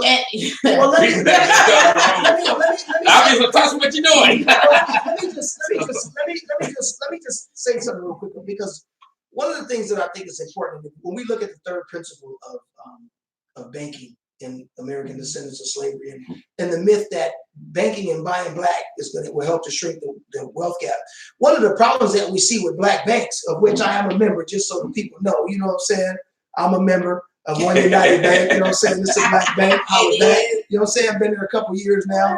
But that's one dimension here. So one of the reasons why, and we'll talk about this more than maybe next week, one of the problems that we have, and this is why I think it's important for us to be careful as we lend ourselves to other causes, because what ends up happening, and this is one of the problems with why the Black banks don't have the strength of the other banks or whatever, is because most Black people, because of the lack of wealth, don't have an opportunity to put their money in somewhere to let it get a chance to collectively put money in, because most Black people are living week to week, paycheck to paycheck. So your bank account is only a place to house your money until you have to spend it. And because you're trying to get it out of it before somebody else come take you. And so here's where I'm saying that we need to be careful about the way we lend our resources. And you myself, we are resources. We are human resources, but we are resources. And so if we are not careful, and if there's no reciprocation, my thing is like, it's great to write letters on behalf of somebody else. But then the people who we write letters on behalf of condemning acts that happen, that particular organization needs to reciprocate that and write a letter and stand in solidarity when something happens with us. And that doesn't happen. And so what I'm saying, and I just learned to not look for it because it doesn't happen. My thing is this though. This is and there is a Christian sentiment to helping folks. I understand that. But wisdom also says, though, you got to feed your enemy, and I get that. Like we'll talk about that another time. We do that. We'll talk about. But my whole thing, though, is that if we're running ourselves ragged, helping, and we don't really have the capacity to be in another community doing something because of the lack of resource, even in our own. You run yourself raggedy, or you and myself, to invest in another community that doesn't reciprocate that, then we need to take a look at that and say we need to have a conversation about that, because if we're giving resources, pulling resources from our community that's already struggling and flailing to even get something going, and we never, here's my thing, like, don't ask me about where was I at when so-and-so went to jail, because then I'm going to ask you, where were you at when Aaliyah Jenkins went to jail? Where were you at when Turnell got beat up? Where was you at with Jonathan Felix? Where were you at with any of this stuff or whatever? And those are the types of hard conversations that we need to have when we start talking about coalitions and what kind of, I am not writing a letter for you if you are not willing to reciprocate that and write a letter for me. I'm not going to do that. And it's not because I hate you. It's because I don't have the ability to do that. And so that's my only problem with us lending ourselves and being the type of people that help everybody, is we do not have the capacity to help everybody and be effective. And somebody says, somebody that's able to multitask is just somebody who can do a whole lot of stuff subpar. You know what I mean? And so, and that has always been, and I always tell you that. That is my concern for you, period, is that you are doing way too much. And there's only so much we can do. And you can't give away something that you don't have. And so, I always tell my sister, I'm like, man, that's why it'll be 10 o'clock at night. I'll call you like, what's up? Or text you, man, I love you. You great. You what? Because I know how much you do. And I'm just saying, I think what I would love to see from you, is that you would sort of pull back. Oh, I did. I pulled back good. with Eddie and Georgina. And so, because my thing is, and go into that, and then we can tie it up. My thing with that particular case is that from both sides, I was getting, and when I say both sides, from the incident side and from our people in our community side, were like saying things like, you don't push as hard. Oh man, you don't push as hard for, you didn't push as hard for them as you've been pushing for Black people. And I'm trying to think to myself, like, well, who the hell pushed with me, with Jonathan Felix and Mr. Garcia, and got this officer to quit his job? Officer Bigler, one of the 4 who was beating both of them, tased both of them, and then the DA Runyon, who was both of their DAs, knew that these officers was rogue and reckless. I was pushing, and then but you know what I'm saying? But I didn't see, there was like 4 of us, maybe 5. Yeah. And so my thing is, and this was a case where rogue officers were going around abusing, beating, tasing, pistol whipping, one while drunk, the others while on duty in uniform, Latino males. Right. And it got so bad. I'm pushing, through the police department, and one of the officers finally quit. I want the other 3 to quit, because when I get in office, they're gonna be fired. We don't need rogue officers. We don't need rogue officers. And so I'm pushing the line, and because you don't know or you don't see how I'm pushing, because I know how to target them and deal with them when they rogue and lawless, and you don't. It's like, you gonna say something like this to me? Let me push back, because you know what? I work for free. I got 4 kids. I got 1 with autism, and I'm pushing too hard to be doing this work and exerting all this energy for people who don't want it. Yep. Right? Or don't appreciate it. Exactly. They want it. Everybody wants it, but you need to appreciate it. Exactly. I'm gonna start shutting down. But that's my reality. No, I said with Eddie and Georgina, like, I'm trying to push behind the scenes. I'm like, let's let everybody calm down. Let's talk on this side and on that side, and because I already saw how it was going. They trying to give time to these 2 people. Yeah. They're not gonna do nothing. You talking about fire the police or fire our side? They're not doing nothing. They're not gonna do nothing with them 5 officers that was there. But that's part of the, I don't want to say your problem, but your challenges in that and that's what I saw in the feed or whatever when you comment, is that you're too honest, you're too straightforward, you're too transparent in what you say. Yeah, but people say they want you, but you don't say you want transparency. I've been trying to tell them the truth, but they can't handle it. You don't want transparency. You don't want transparency. Then don't say it. No, because I'm talking about true transparency. We would be an open government, and I'm going to tell you the truth. Because if you don't talk to, if somebody don't talk to this DA, this city attorney, and you don't have leadership that is respected talking to them, for Eddie and Georgina is either going to get scared and plea, like other folks have, and it's a plea, because ain't nothing else. Like, and then, or they're gonna go to trial, and they might be subject to getting a jury that may side with them and may not, but the risk is high. Juries just let the officers go, and they had video that they was beating on this father. So my thing is like, I don't believe they should be going to prison jail. I don't think this is a court case that anybody should have picked up. Like, I believe like there should be at some point down the line a coming together. We really about restorative justice, and at some point there should be a coming together of community and police to say, look, what are you doing? Okay. How are you operating? And is that needed? Because I don't feel like distraction blows for Eddie should have been used. I don't feel that. Right. You didn't need to use distraction blows. You didn't even need to take him down. I feel like there was de-escalation. Can I, let me just, because I don't want to lose this, and I circled it, put stars by it, made all it, and I want to talk about something real quick that I think is important when we talk, and this is all about kind of, to maybe tie some of this together, and interested to hear what you want to say. We need to look at the issue of, when we talk about coalitions, when we talk about this whole problem right now, we wouldn't have the same problem that we would not, I think, You know that thing that Lord knows I want to comment on live, but I'm not going to, because you are hey, that's my, ooh, but yeah, no, we're not trying to, so, but here's the issue though, seriously though, like we wouldn't, if we had the right DA here, if we had the right DA in office, we wouldn't even be talking about this right now. And so one of the things we need to look at when we talk about coalition building or whatever is that we need to we can't have whole pockets of people who are affected directly by the decisions of this DA voting for this particular DA. We can't do that. We had an opportunity to put somebody in office or whatever that probably would have dropped these charges or never would have picked them up, and now we don't. And so now it's kind of like, well, now you get what you got. This is what you asked for.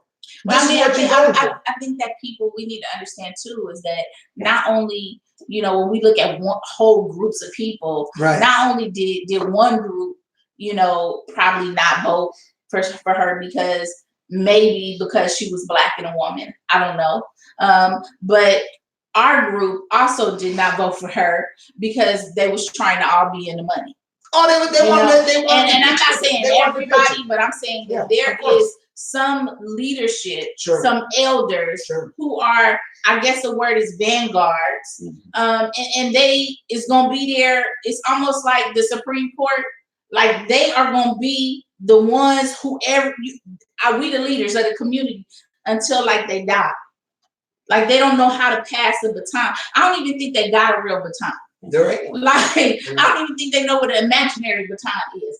But nobody has passed on to the next generation.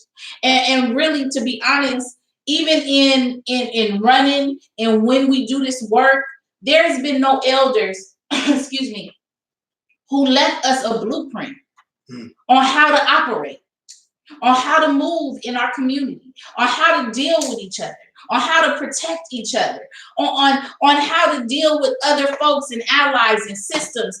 Nobody left that for us. Right. So we are like reconstructing stuff and maybe duplicating and triplicating stuff because we had nothing left for us to be able to navigate this. And so it's almost like Coretta Scott King said, in every generation, we are in a fight.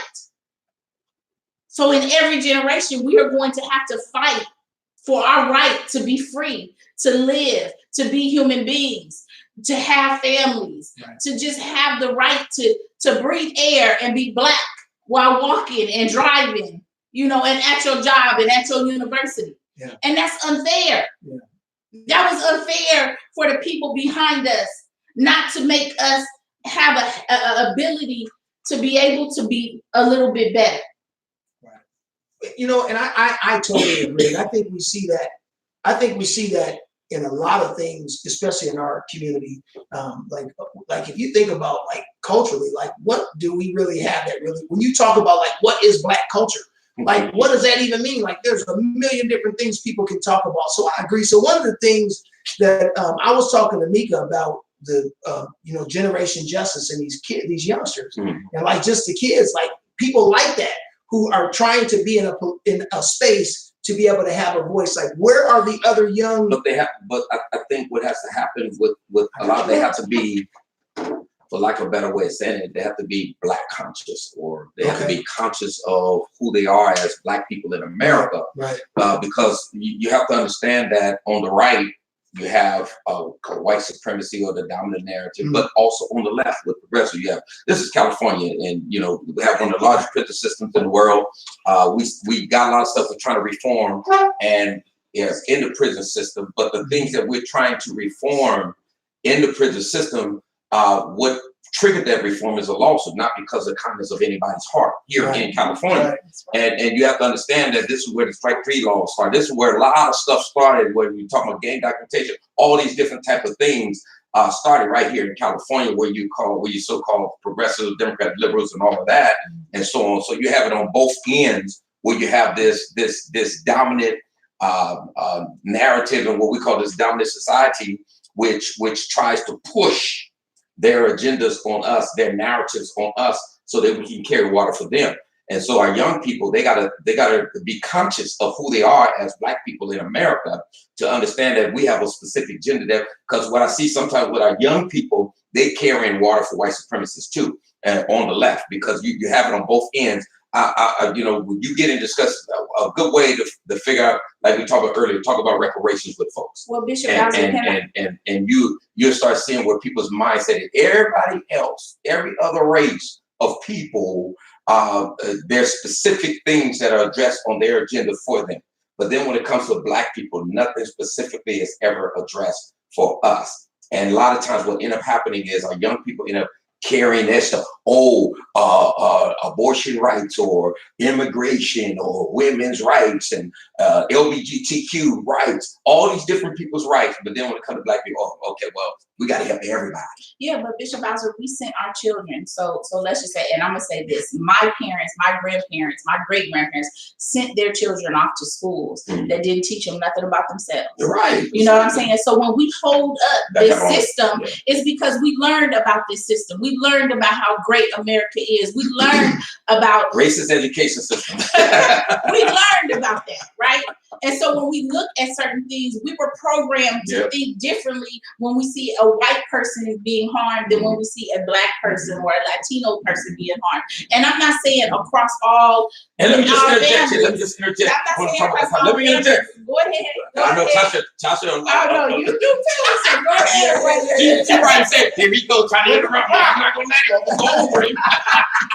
We go ahead and get out down. So, okay, you got me on this one. But I just want to interject and just say, like, a lot of times when we say Black and Latino, I'm not trying to push them out, but we got to be conscious of that too. If we're going to be conscious of who we are as a people, and if we're going to push our agenda, we think all the time anything we say, we got to say people of color, or we got to say Black and brown. Because ain't nobody else saying us. Exactly. We always say Black and somebody else. People of color. Let's not do that, because there are some Black people. I mean, there are some brown people and Latinas or Chicanos or Mexicans who do talk about. Oh, there's no doubt.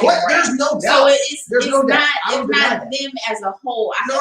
I think that. But that's not even my. That's and I get what you're saying. Yeah, I get what you're saying. But my thing is we send our kids out. One of the things I had to teach Caleb that I didn't teach my other kids, right, until they got older, and I started recognizing, oh, they better know this stuff. Is I started teaching Caleb about the same systems I'm learning about, right? And I had to learn about those systems on my own because my mama didn't know nothing about that. My father didn't know nothing about that, you know. And then I had to start teaching about what it is to be Black, right? I started teaching him about different people who did amazing things so he could be proud of who he looked like and what he was.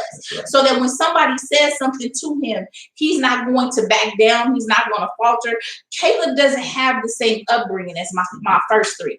Caleb's outspoken. He stands in what he says because he didn't have that upbringing. Not saying it was right or wrong, it's what we had, but he didn't have that upbringing of kind of taking away his dignity, right? Breaking him down. He didn't have that upbringing, right? So he can stand in what he says, and then I can correct him if it's not proper, or others can correct him when it's not proper.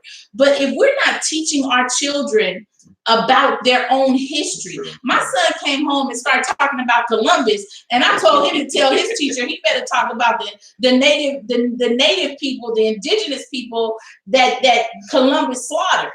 And my son came and the teacher was just like, oh Lord. Like, and they started talking about that stuff. Because you stop teaching our children like this was a happy-go-lucky Thanksgiving. Like this, that's not the reality. You know, teach our children what your atrocities were, as well as what that's a part of your history. You know, teach my child about Black culture. So those are the things. Having my son around Black people doesn't mean I don't want him around other people. He has other friends, but I want him to be strong in the foundation of his own. And so I think we have gotten away from that as families. We send our kids off to school thinking the school is going to do good by our kids, but the school is programming our children. And then when we've come up and you want to know why we LGBTQ and we're empathy and sympathy for these people, well, look at what you grew us up in. Look at what raised us up. That dominant narrative. You know what I'm saying? And so I look at that because even LGBTQ, what are they talking about when it comes to Black transgenders, when it comes to Black gays? How are they supporting them? You're absolutely right. When it comes, to all these different organizations, women's rights, the women's movement, how we had to fight to get Black people into the women's movement this year. It was all over social media, but we're there. But it was a fight. Nobody else has to fight. And you're absolutely right. I agree with you wholeheartedly. But we also got to start changing the way we put our children in places and just let them go to be free. We got to figure it out. Layla talks about this school that empowers our children to love their Black selves, to love their Black history, to understand their culture, to hear their ancestors' language, music, things like that.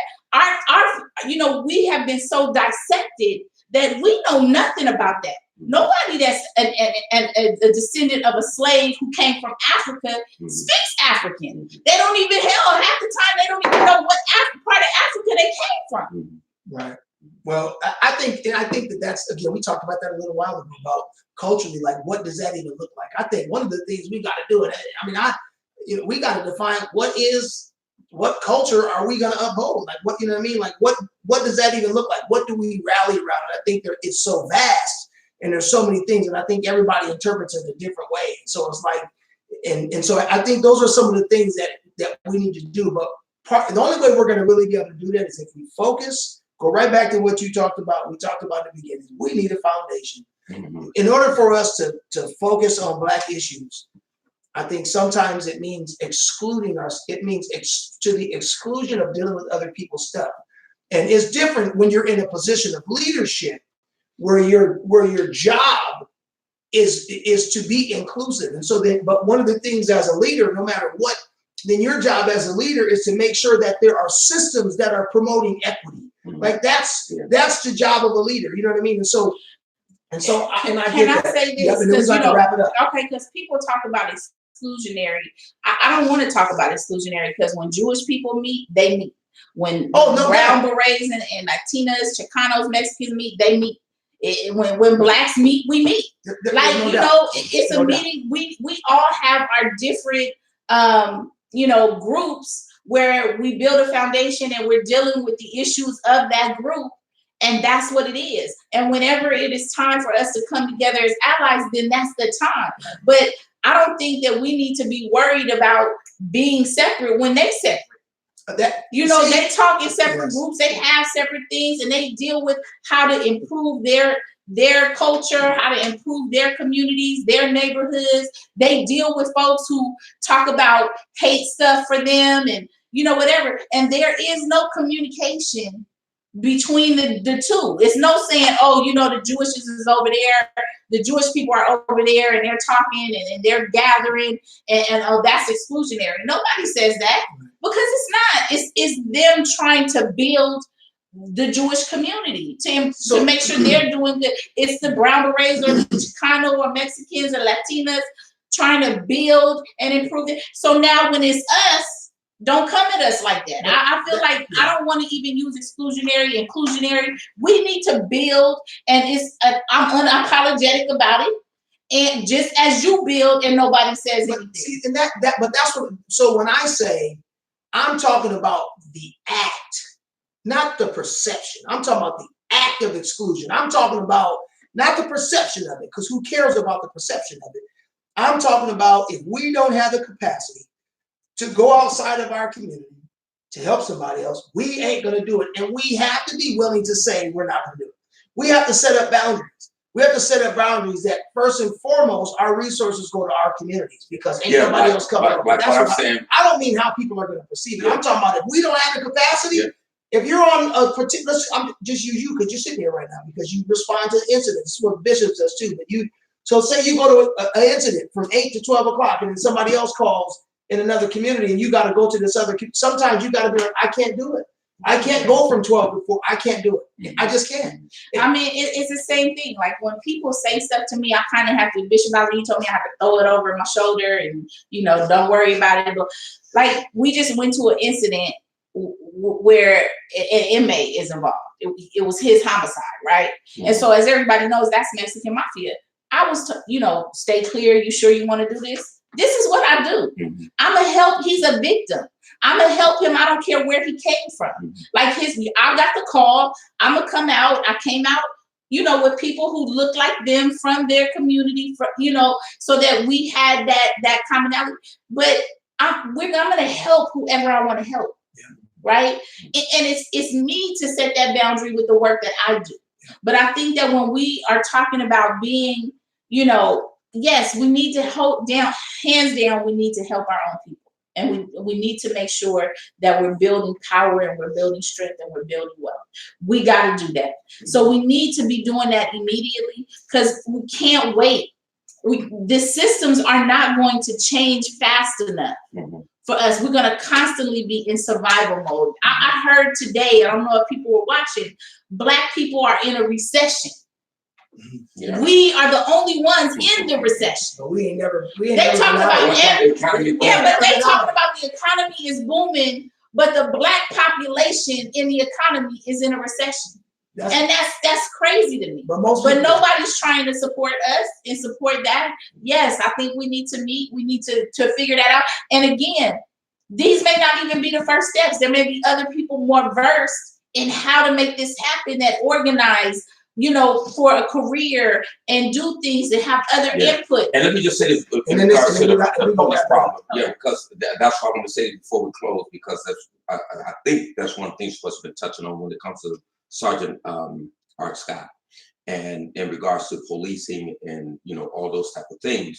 The thing that folks don't understand about us is that, and about me and us though, is that we do exhaust internal processes, and people that we're in right relationship with, we don't just put them on blast. We try to work. I don't care if they're white, black, brown, whoever in law enforcement. We don't just put them on blast. We try to work with them first. We try to, if we out there putting somebody on blast on something, trust me, we have exhausted the internal process, or it's been, relationships have been so ruined to where we can't even talk, right? Mm-hmm. And that's what it is. But when you talk about people like Art Scott, there's a relationship there. That's our brother. He's been there for us, right? He put things on the line for us and things like that. So for me, it's not even about giving a pass.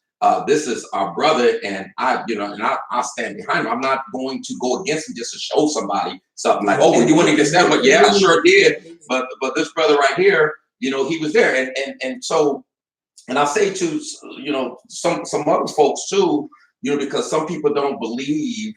They say, oh well, there's no. If a black cop does something bad, and I say he did, but if a black cop does something good, they say, see, you can't trust none of these guys, and so away with all of them. But then I see these same people in alignment in the community, whether it's a church or whatever, with people that ain't no good. So don't come to me about that, unless you're gonna be consistent. And I'm not perfect, but I try to be consistent in what I do. If I'm called on, I'll straighten it out. You say, hey, well, you're not consistent, right? Tasha do that. That's what we get into. Somebody posted, like, if you F with the police, then you can't F with us. But you got somebody who's a candidate all over your post that you're voting for that gets police union money, gets private prison money, and has their employees funding their campaign. So I can't take stuff like that serious, and I can't take those type of people serious, because what are you really saying? And then you're gonna come and harp on us about where we stand in this or whatever. And for me, where I stand is that I saw things that could have been different on both sides. And my whole thing was freedom for Eddie and Georgina, because right now what I'm hearing is not that. And I don't believe that should be the way it goes. I also know that the policy and procedures and the training of law enforcement, they're not doing nothing to them officers. And I'll just reiterate this, is that we haven't even seen the body camera footage and things like that. And I would ask that. For me, I would just say, like, people may be doing more harm to these two folks than good if asking for that release. If asking for that to come out. Well, I'm asking for it because what they're trying to, what they're coming up against our Sergeant Scott, because like I was telling Jason, is like, look, when the incident happened with Trinell, we didn't ask for them to get rid of the sergeant that was there on hand. We went for Chief Nislak and dealing with this policy and how they treated him. Of course, like you said, they went way overboard in the way they treated him. But we didn't say, hey, we didn't put no sergeant, whoever the sergeant was there, all over the place and all that kind of stuff. But I'm telling you, Sergeant Scott, was chosen and picked out because he's Black, and that's a part of it. And then some people looked at him like, well, you're supposed to be cool. You're supposed to be cool. He's supposed to be an actor. Yeah, you're supposed to be cool. But he got a job that he has to do too. We have to understand that. And there's certain lines that I don't think people could cross. They'll lose their job. You got to but Bishop Bowser, I kind of feel we that go down this we're not gonna go in. I'm gonna end here. I just feel like I'm about to cut we've been constantly asking for a de-escalation. We've been constantly asking for de-escalation. Now, whether that could have been used differently here or there, I believe it could have. Maybe it couldn't have. I don't know, but that's my belief. Is that if we're 21st century policing, which is what the chief talks about, if we're community-oriented policing, which is what the chief talks about, then why aren't we doing that? I mean, they put out a video at Chicano Park where recruits or trainees were kicked out of Chicano Park. But my understanding is that there was no police that made the connection with the folks in that community as we do when we're doing things. I just don't think, this is where I'm at with this, and I'm a hold to my guns on this, is that I don't think we have enough of the facts to say that there should have been de-escalation. Because how do we know there wasn't de-escalation and there was disrespect afterwards? So I talked to both sides. So that's my I think that's in transparency. And I think maybe let's close with this. Yeah. I think, when I look at some of these videos, and there are times when the police could just walk away. That what is happening right now, whatever it is, there are times when you just could but your pride and your arrogance and the fact that you want to have the last word, and so you say stupid stuff to people, and it's almost like that the bosses aren't going to do anything to you. So they will say and do stupid things, and at some point it becomes hella ridiculous or whatever. And so my whole thing is that in times where we can back off, and I'm not saying this to anything. I'm not talking about this with Sergeant Scott or nothing. I'm just talking about in general that if there's times where we can see that the officers are walking away and doing it like just not escalating stuff or not whatever. There are times of that, and I think if we can't have truth.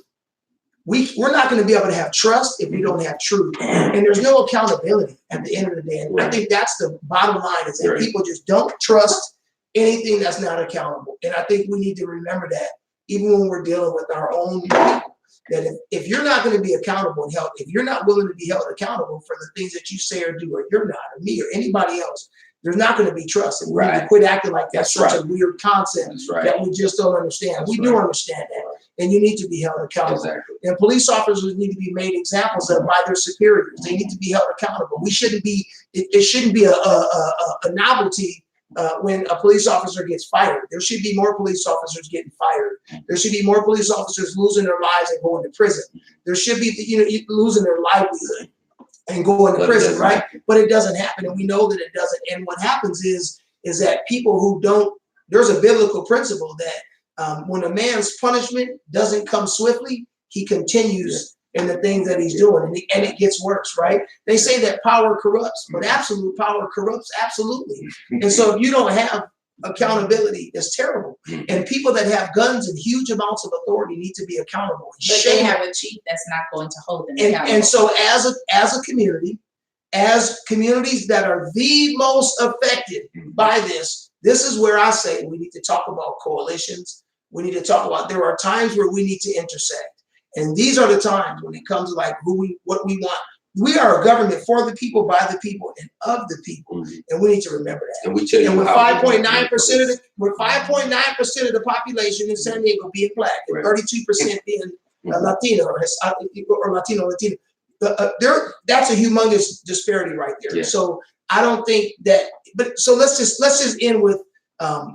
It's been super good. The conversation, I think, is.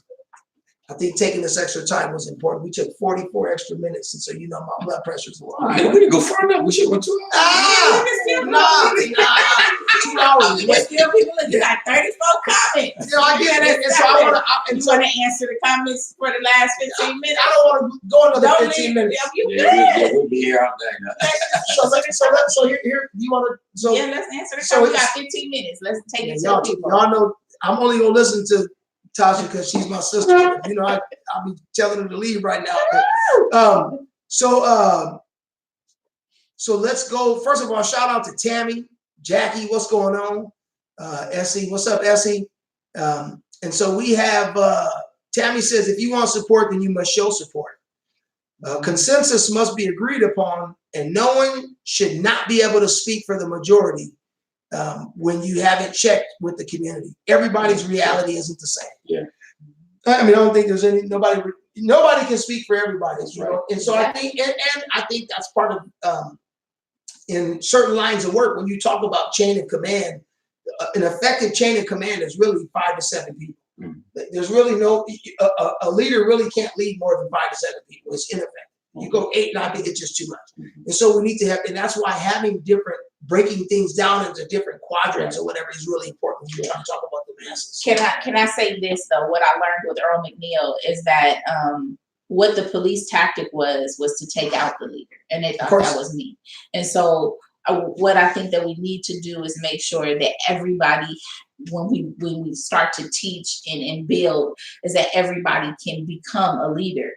Because as we realize, these systematically, they will take our leaders out. And so we need to be raising up people to be leaders because systematically leadership can be taken out. Over 50% of the population in Southeast is going to die, right? They're going to die. They're going to die from cancer, heart disease, diabetes, and murder. And so the county knows this, but doesn't put more resources and supports into the community. And they know that we have a 50% higher rate of mortality in this entire county than any other race. Okay. Well, amen. And we're not going to just let you say something. Let's don't keep going because we're going to be here forever. Jackie says it's not just pastors selling Black folks out. Accountability is taking responsibility for what you do and say when it's wrong. Most people in power don't want to be held accountable for wrongdoing. So the Black Code of Conduct can state that. When it's wrong, culpability will be assigned to the wrongdoers. No exceptions. That way we don't have— You can't get out. No exceptions. That way we don't have anyone beholden to someone shirking their responsibility to hold someone accountable. So you can't say, so we expect you to hold someone accountable if that's what your job is. Play by the rules. Yes, it's automatic. The code, she says, defines the behaviors and actions that are wrong. So our code says this is what we believe is right and wrong. And another part of that code is when that right and wrong is violated, it will be dealt with, whatever that looks like. So very good point. And can I just interject real quick because I want to say Bishop Bowser put a post out, and that post talked about a system. Right. Yeah. And for me, that system is what I'm hearing is the system's using us against each other. Part of that code needs to be how we collaborate with each other and how we don't allow these systems to have us crabs in a barrel, right? Because that's what it is. A crab gets out. I said this once before. A crab gets out and they eat it till you can't even recognize the shell. And that crab got out and closed the lid so other crabs couldn't get in, and now they're gone.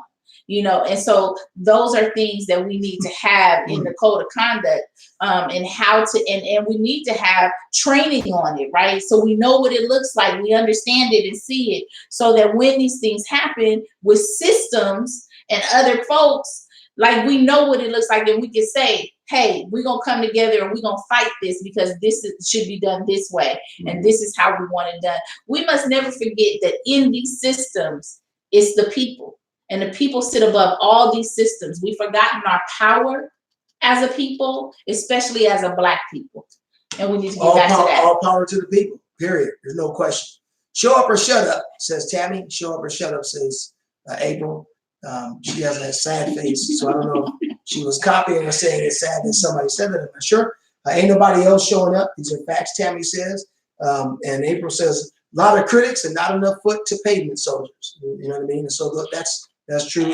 Can I just say, like, you know, so there are people that say they do the work that CAS does, but yet in San Diego Compassion Project, but yet when it's 2 o'clock in the morning, 3 o'clock in the morning, and me and Bishop and other folks get that text, we don't see nobody else at the scene because they're not when we arrive. They're not doing that. And so it's frustrating when we come to these meetings and we see all these folks talking about their mobile response, and we want to know where they responded, because we haven't seen them for 11 years. Mhm. We've been doing this work for 11 But years. they get money. But they're getting a gang of money, Ooh. you know, and then they call themselves a mobile response, and it takes them 48 hours to respond to your call.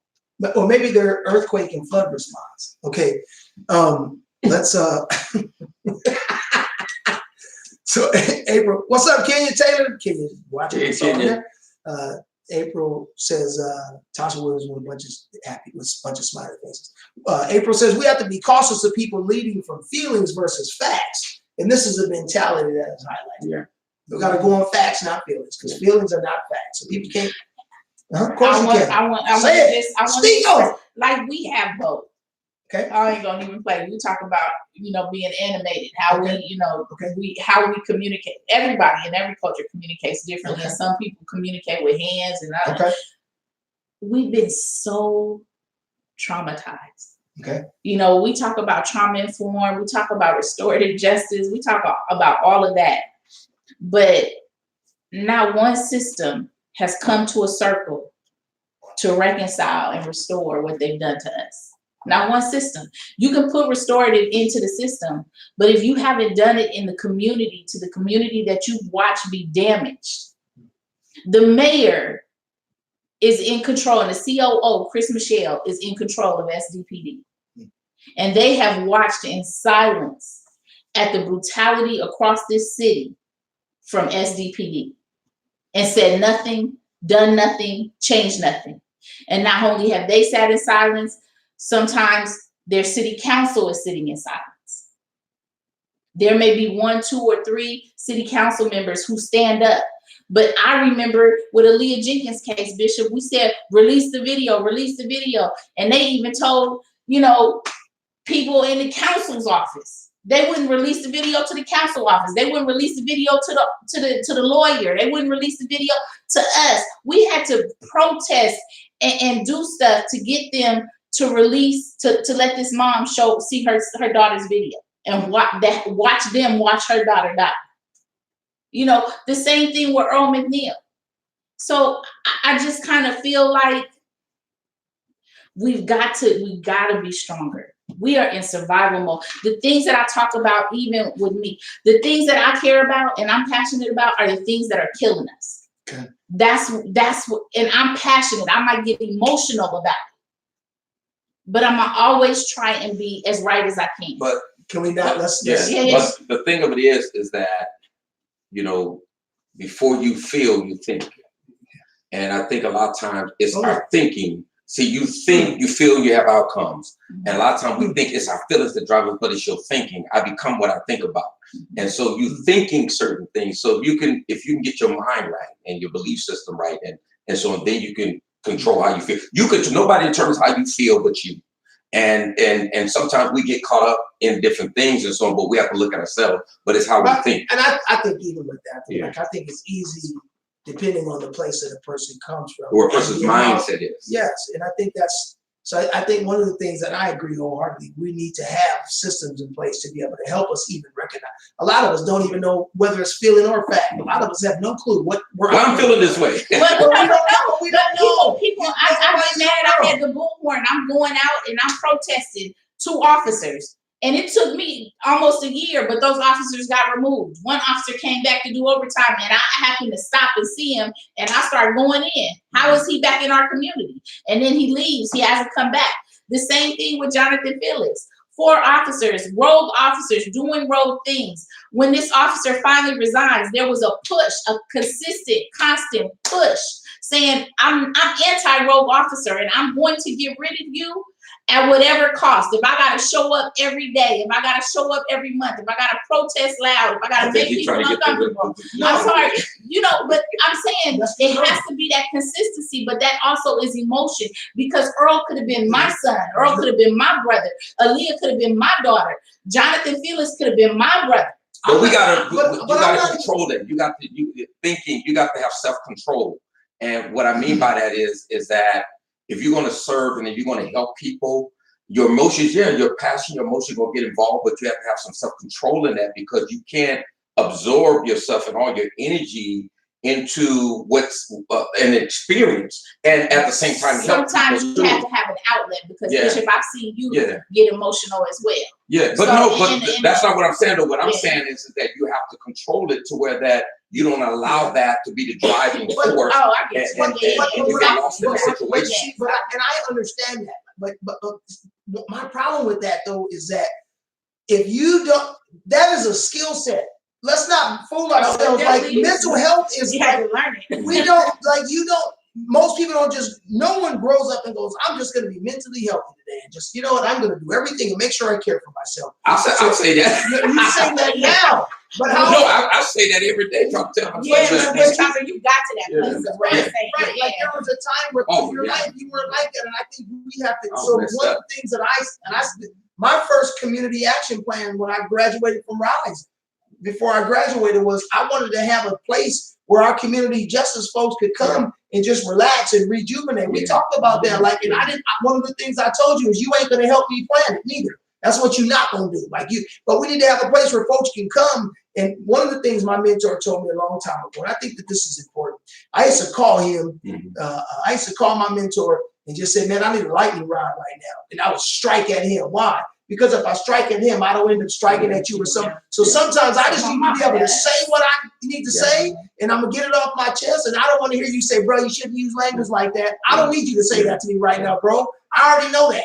You know what I'm saying? I need you to just let me get this off my chest, because if I don't, and so those are the most selfish people to talk about their issues and get it out. So my thing is, you're only as sick as your secrets and all that. So we need to create spaces that are safe, and people who take this information and go with it. And, and there's people that criticize folks that I deal with on a regular basis and criticize them because of their past. And I say, man, you don't know the conversations that me and these folks are having. Some of these truthful conversations that could be changing folks' hearts and making them go a different way. And so I think it's true. We need mental health. We need to be aware of the fact that we need it.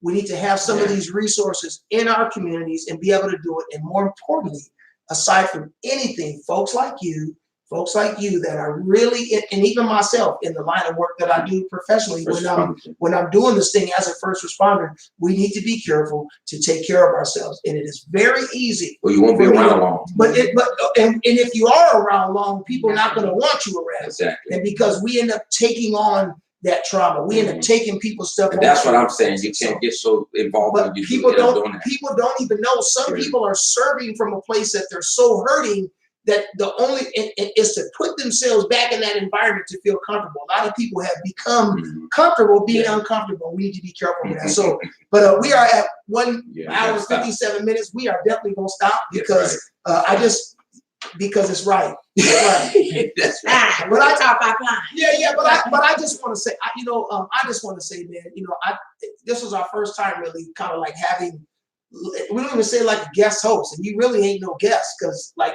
You know what I'm saying? Like, we just really believe in I think something culturally for the Black community is that if we love you, if you're here with us, you're family. Like, you're just a family member. It's like, welcome to the family. You know what I mean? That's really, I think that's something cultural. And so thank you for, just, being who you are. Thank you for helping us really discuss these really serious issues. And yes, we did not get 100% of all the stuff and hit it from every angle. There may be some things that you may be offended about, but remember the rule. You got her number, and if not, you can get it. She ain't hard to find. Like, let's begin to start having these conversations. If you don't agree with something, then let's set up times where we can go talk. That's what this is all about. But we're not going to not say some things because of the fact that people's feelings are going to get hurt. But we will do on the Bishop, but I can guarantee you that what we will do is take into consideration how we say what we say. I don't know how it's going to land, but I'm only responsible to deliver it a certain way. You got to receive it the way you receive it. If you don't agree with something that's being said here, charge it to the game, not to our heart. You know what I mean? But thank you, family, for being there. Bishop, as we always say, man, I love you, bro. Just your perspective and all that. Tasha, your perspective, you both on a regular basis, not just tonight, but regularly give me life, and you give so many people life. And so I just want to say from the community, if I can take to speak for the community and those that understand, thank you both for loving and the thank community. You for those who chime in and participating and viewing and stuff. Some do it every week, some are not able to, but whenever you're able to, we appreciate you. Yeah. Shout out to Black San Diego and everybody else. We love y'all. Thank you guys for being here. And enjoy your week. Don't cuss until I get this thing all the way down. Our bishop's here.